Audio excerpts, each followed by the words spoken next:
The North Atlantic Treaty Organization has been the world's leading military alliance for nearly 70 years, yet the most common headline in the days leading up NATO's first summit meeting with President Trump seems to be, "What is NATO?" Some of my friends asked me the same question when I moved from the United States to work at the alliance's headquarters in Belgium 2 years ago.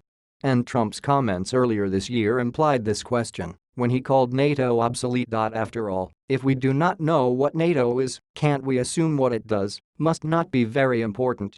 The national security and foreign policy establishment moved quickly to correct this impression, and the president, once more fully briefed, was moved to pronounce NATO no longer obsolete.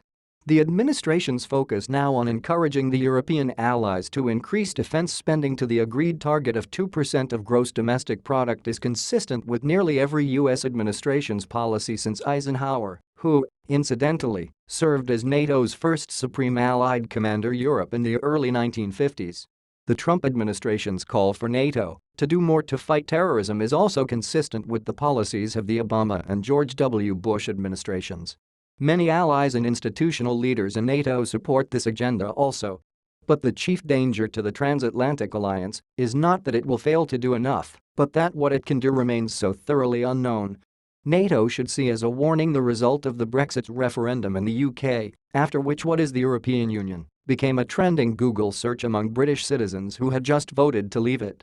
Too many national security elites regard NATO as too big to fail, while too many citizens see it as too small to matter. NATO must, therefore, redouble its efforts not only to do more, but also to communicate more effectively what it is doing. In this respect, the agenda for this week's NATO summit meeting in Brussels gets it right.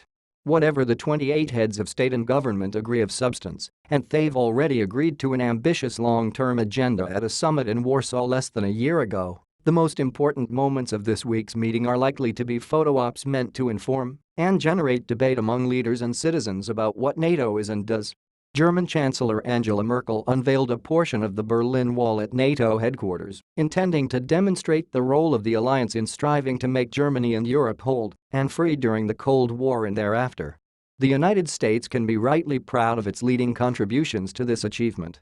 More importantly for the 21st century, however, was the unveiling by Trump of twisted metal from the point of impact at one of the Twin Towers on 9/11. The first and only time that NATO countries have ever formally invoked their treaty commitment to defend one another occurred after the attacks on New York and Washington. European troops continued to fight in the post-9/11 war in Afghanistan nearly 15 years after NATO took command of operations there. The NATO summit this week can be at least partially successful if this and other facts about what NATO is and does become more widely known. Yes, NATO played an important role in the 21st century. But it has also been the institution of choice for the United States and its Western allies in combating the threats of the 21st century, currently playing a role in cyberspace, missile defense, counter-piracy, and the fight against ISIS and other terrorist groups, not to mention the continuing defense of its members' territory. The first president to call NATO obsolete was Charles de Gaulle of France in 1966. What has allowed NATO to endure in the 50 years since the time is not only its extraordinary capacity to adapt, but also its commitment of national leadership to see the alliance live up to its potential and public confidence that it could. Seth A. Johnston, Ph.D., is a major in the U.S. Army, recent assistant professor of international relations at West Point, and author of How NATO Adapts, Strategy and Organization in the Atlantic Alliance Since 1950, Johns Hopkins, 2017. The views of contributors are their own, and not the views of The Hill.